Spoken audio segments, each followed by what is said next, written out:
Soundarya Lahari Sloka number 82.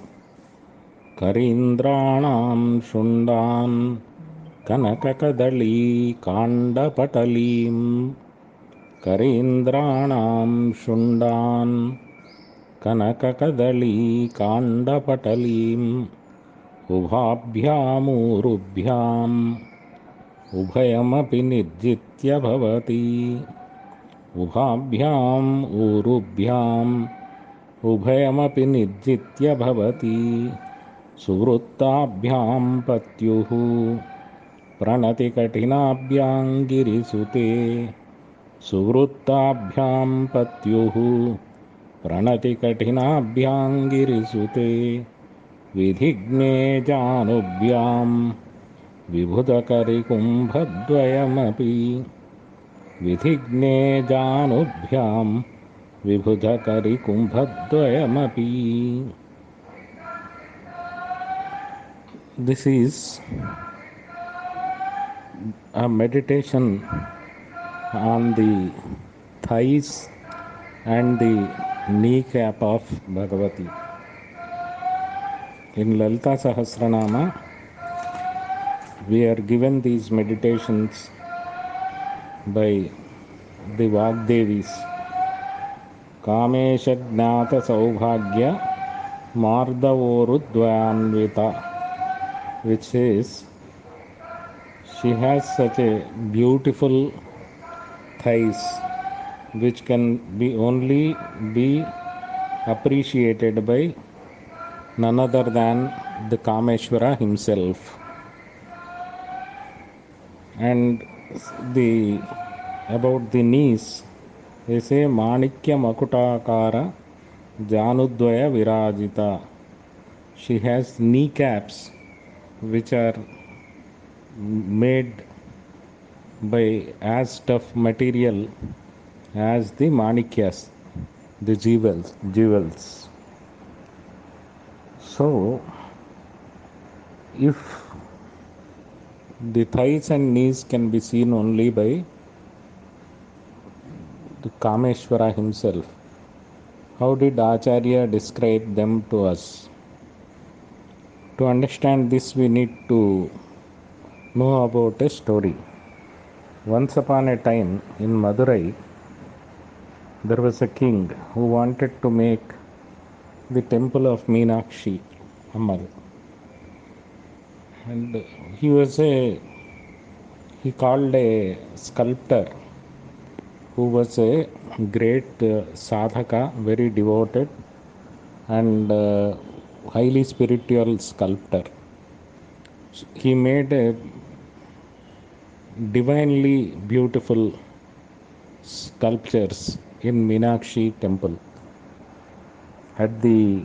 Once the temple architecture was over, the king wanted him to make a sculpture of his wife, the queen. The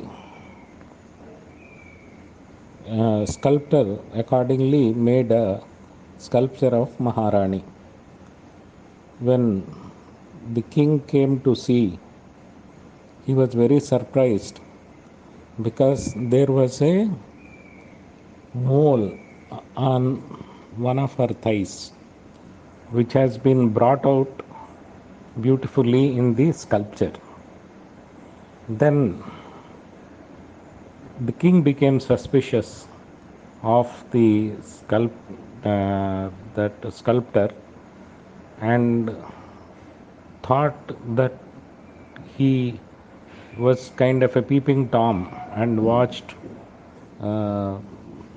his wife, that is queen, when she was bathing or something like that. So he said, you should, as a punishment, he said, you pluck out your eyes. So the sculptor plucked out his own eyes and gave it to the king. Immediately, king also became blind and started crying. Then the sculptor offered a prayer to goddess Meenakshi, who appeared before him and restored the vision to both the sculptor as well as the king, and said that the sculptor is a profound meditator, and in his meditation he could visualize whatever he was going to sculpt. So the same rule applies here. Jagadguru Shankaracharya, a great sadhaka, a great siddha, a great meditator, has given us the description of these things for the benefit of our sadhana. So with all that sincerity and devotion, we should do the meditation. Now let us move to the shloka. Karindranam sundan kanaka kadali kanda patalim ubhabhyam urubhyam ubhayam nirjitya bhavati.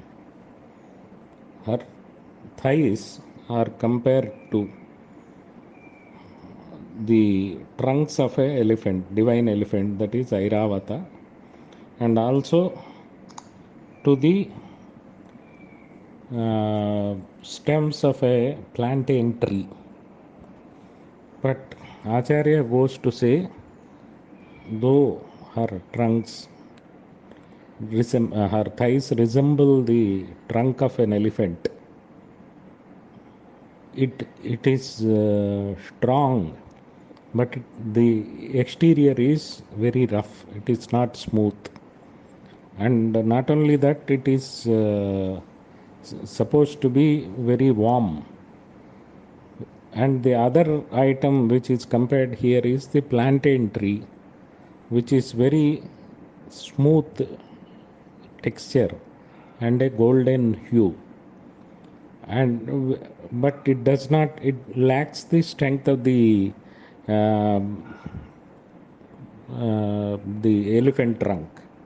Thus her thighs have defeated both the elephant trunk and the trunk of the plantain tree also. The elephant trunk is defeated because they are very smooth texture, like the plantain tree, trunk of a plantain tree, and defeated the plantain tree because they are strong as the trunk of the elephant. So what does this mean? This means that thigh muscles are useful for two purposes. One is to have a gait, a good gait, and the capacity to walk, run. That is one thing. That indicates that during our sadhana, we need to have enough strength to continue the sadhana. The second thing is, they are also are one of the most powerful muscles in the world, because they are also helpful for the mother to push the baby out during delivery. They take a lot of strength to push the baby. So they are one of the very strong muscles. So this also, like in the previous sloka, meditation on these thighs helps us to come out of the body consciousness and move up into higher realms of consciousness. So that's very, very useful. The second part of the sloka gives us a beautiful picture which is very different. Imagine Paramashiva sitting in a meditation pose in these Himalayas and deeply meditating. And Bhagavati, Parvati, she is gone, she is kneeling before him with all the puja items to perform puja and waiting for him to know, for him to open his eyes. You never know, he is in such a deep meditation, it may be hours, days, weeks, years when he will open. But she will not move and sits in that Vajrasana, and because of that, all her weight is taken by her kneecaps, which have become as strong as the vibudha kari kumbha dvayam. Airavata. Vibudha kari is Airavata, the divine elephant. They have become as strong as the heads of the Airavata. It means because she is waiting for days together in that prostrated in the Vajrasana pose, those things have become very hard. So here Acharya indicates that though she is the empress of the entire cosmos, she is